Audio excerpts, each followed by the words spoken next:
जय श्री राम मित्रों, आपका स्वागत है आपके YouTube चैनल सनातन भक्ति सागर पर। पिछले भाग अर्थात भाग 12 में हम लोग देखे थे कि किस तरह से अंगद और रावण के बीच बहुत नोक-झोंक वाली संवाद होती है, जिसमें अंत में रावण कहता है कि तुम इसलिए जीवित हो क्योंकि मैं धर्म को जानता हूँ।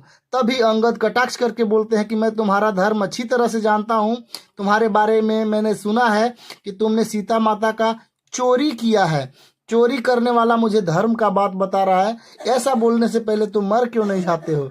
उसके बाद देखिए रावण क्या कहता है।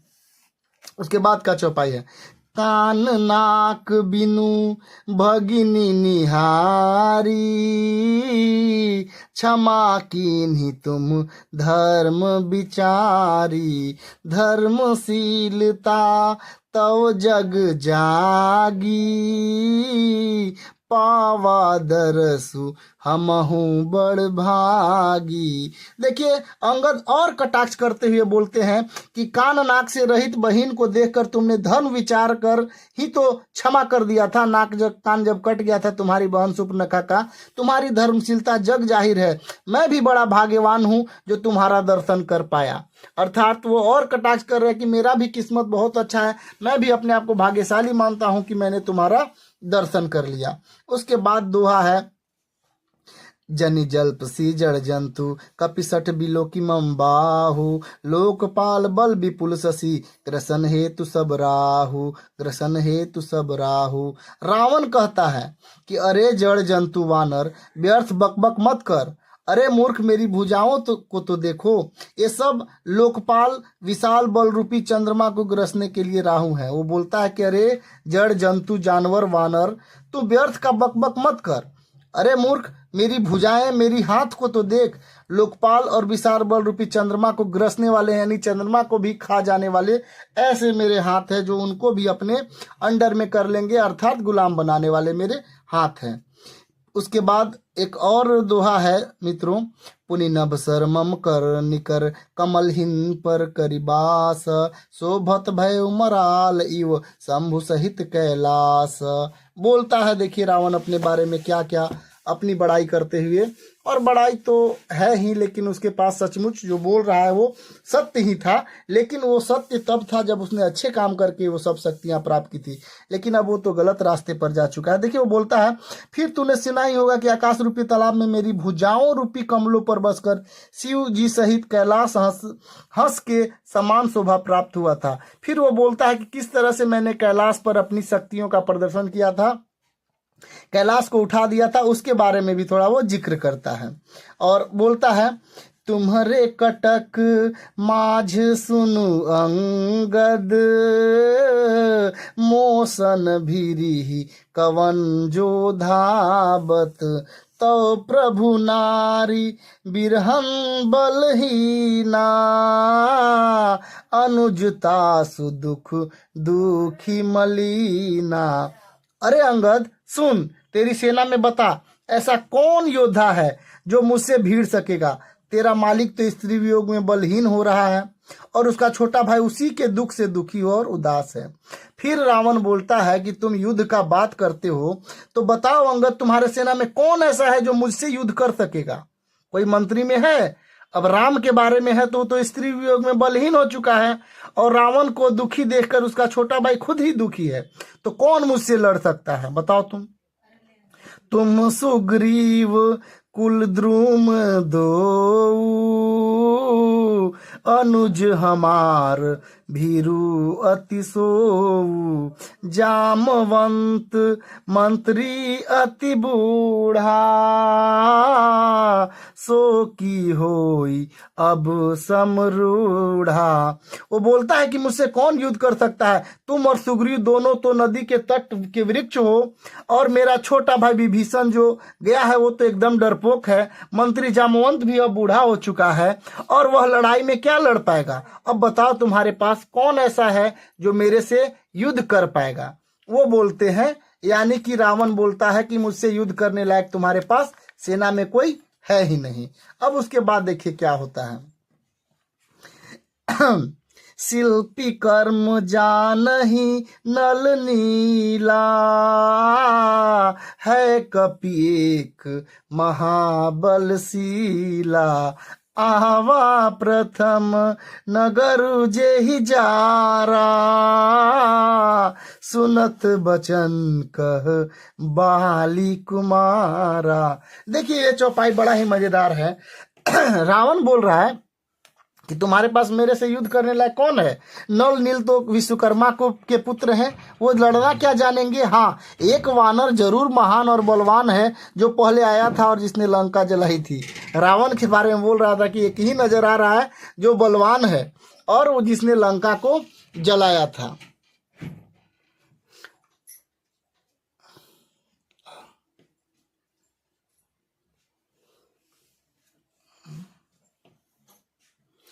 तो ये बोलता है, देखिए तो ये बड़ा मजेदार चौपाई है।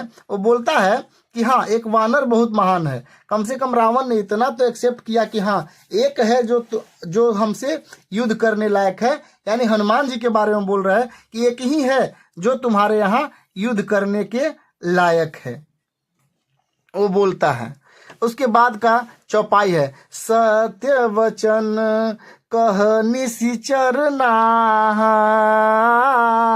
साचे हो किस किन्ह पुर दाहा, रावण नगर अल्प कपि दहई, सुनियस बचन सत्य को कहई। अब देखिए किस तरह से अंगद रावण का मजाक उड़ाते हैं। बोलते, हे राक्षस, सच्ची बात कहो, क्या वानर सचमुच तुम्हारा नगर जला दिया था? रावण जैसे जग दिग्विजयी योद्धा एक नगर छोटे वानर जला दिया। वो बोलता है कि सच सच बताओ ना, क्या सचमुच जला दिया था? मैंने सुना है, क्या सचमुच जला दिया था वानर ने? ऐसा वचन सुनकर उन्हें सत्य कौन कहेगा? बोले कि तुम इतना कह रहे हो कि तुम्हारे पास इतने शक्तिशाली राक्षस हैं, तो एक वानर जला के आ गया और तुम लोग बचा नहीं पाए अपने लंका को, इस बात पर कोई भरोसा करेगा? अंगद बोलते हैं उस पर और मजाक उड़ाते हुए कहते हैं, जो अति सुभट सराहेहु रावण, सो सुग्रीव केर लघु धावन, चलई बहुत सो वीर न होई, पठवा खबरी लेन हम सोई। वो बोलता है, हे रावण, जिसको तुमने बहुत बड़ा योद्धा कहा और सराहा, वह तो सुग्रीव का एक छोटा सा दौड़कर चलने वाला हराकार है। वह बहुत चलता है, वीर नहीं है। उसको तो हम केवल खबर लेने के लिए यहाँ भेजे थे। वो बोलता है कि अरे रावण, तुम तो एक ही को शक्तिशाली मान रहा हूँ, वो तो हमारा एक सिंपल सा बहुत साधारण योद्धा है, और वो तो योद्धा भी नहीं है। वो बोलते हैं कि सुग्रीव तो उसको ऐसे ही वो ज्यादा दौड़ते रहता है, इसके लिए भेजा था। वो तो युद्ध करना ही नहीं जानता है, वो तो वीर भी नहीं है। वही जब तुम्हारा ये हाल कर दिया, तो बाकी हमारे योद्धा तुम्हारा क्या हाल करेंगे? उसको तो सिर्फ खबर लेने के लिए भेजे थे हम लोग। यानी कि बोलता है कि सुग्रीव महाराज ने उसको तो सिर्फ खबर लेने के लिए भेजा था। उसके बाद का दोहा देखिए, सत्य नगरु कपि जोरऊ, बिनु प्रभु आयसु पाई, फिरी न गए सुग्रीव पही, तेहि भय रहा लुकाई। यानी इस चौपाई का देखिए क्या अर्थ है, इस दोहे का अर्थ है, बड़ा ही मजेदार अर्थ है इसका। देखिएगा क्या बोलता है, क्या सचमुच ही उस वानर ने प्रभु की आज्ञा पाए बिना ही तुम्हारा नगर जला दिया था? मालूम होता है इसी डर से वह लौटकर सुग्रीव के पास नहीं गया और कहीं छिपा रहा है। वो मजाक उड़ाते हुए कहते हैं कि क्या सचमुच वो जला दिया था? और जब प्रभु का आज्ञा पाए बिना उसने नगर कैसे जला दिया? मालूम होता है कि वो डर के अभी तक तो सुग्रीव के पास गया भी नहीं है। अर्थात वो बोलते हैं कि हनुमान बहुत छोटा है, उससे भी शक्तिशाली योद्धा हमारे पास है। जब वो लोग आएंगे तब तुम्हारा क्या हाल होगा, यही सोचो। उसके बाद देखिए क्या कह रहा है, सत्य कहि 10 कंठ सब, मोहि न सुनी कछु कोहा, कोई न हमरे कटक अस्तो, सनलरत जो सोहा। बोलते कि हे रावण, तुम सब सत्य कहते हो, मुझे सुनकर मुझे क्रोध भी नहीं है। सचमुच हमारी सेना में कोई भी ऐसा नहीं है जो तुमसे लड़कर शोभा पा सकता है। अर्थात वो बोल रहे हैं कि सच कह रहे हो, तुमसे लड़ने के बाद हमारे यहाँ कोई शोभा नहीं पा सकता, अर्थात तुम जितना बड़ा चोर हो, जिस तरह चोरी छिपे लाए हो, ऐसा करने वाला हमारे यहाँ कोई है ही नहीं, और एक चोर से लड़ने के बाद शोभा कैसे बढ़ सकती है। मजाक उड़ाते हुए अंगद बोलते हैं। उसके बाद का अगला दोहा है, प्रीति विरोध समान सन करिय नीति असियाही, जो मृगपति बध में डुकनहि, भल की कहई को ताही, भल की कहई तो ताही। प्रीति और बराबरी वाले से ही युद्ध करना चाहिए। नीति ऐसी ही कहती है, सिंह यदि मेढक को मारे तो क्या उसे कोई भला कहेगा। अर्थात रावण के बारे में वो बोल रहे हैं कि नीति भी यही कहता है कि अगर कोई शेर किसी मेढक को मारे तो इसको कोई अच्छा कहेगा। अर्थात वो कहना चाहते हैं कि रावण शेर के समान है और हमारे पास जितने भी शक्तिशाली योद्धा हैं सब शेर के समान है, और तुम मेढक को है, तुम मेढक के समान हो। अगर मेढक को हम लोग शेर होके मारेंगे तो कोई अच्छा नहीं कहेगा, ये तुम सत्य बोल रहे हो। उसके बाद का दोहा, यद्यपि लघुता राम कहूँ ते ही बधे बड़ा दोष, तदपि कठिन दस कंठ सुनु, छत्र जाति कर रोष, छत्र जाति कर रोष। वो बोलते हैं कि यद्यपि तुम्हारे मारने से श्री राम जी की लघुता है और बड़ा दोष भी है, तथापि हे रावण सुनो, क्षत्रिय जाति का क्रोध बड़ा कठिन होता है। वो बोलते हैं हालांकि श्री राम जी जब तुम्हारा वध कर देंगे तो इसमें भी उन्हें कोई बहुत बड़ी ये बहुत बड़ा उनके लिए प्राइज के जैसा नहीं है। मतलब वो बोलते हैं कि उनके लिए बहुत बड़ी सम्मान की बात ये नहीं है, लेकिन तुम जान लो कि क्षत्रिय जाति का क्रोध बड़ा कठिन होता है। प्रभु श्री राम क्षत्रिय जाति के थे, इस पर वो कह रहे हैं। उसके बाद क्या कह रहे हैं देखिए, वक्र उक्ति धनु बचन सर, हृदय दहेउरी पुकीस, प्रति उत्तर सड़ सिंह मनहु, काढ़त भट दसीस, काढ़त भट दसीस।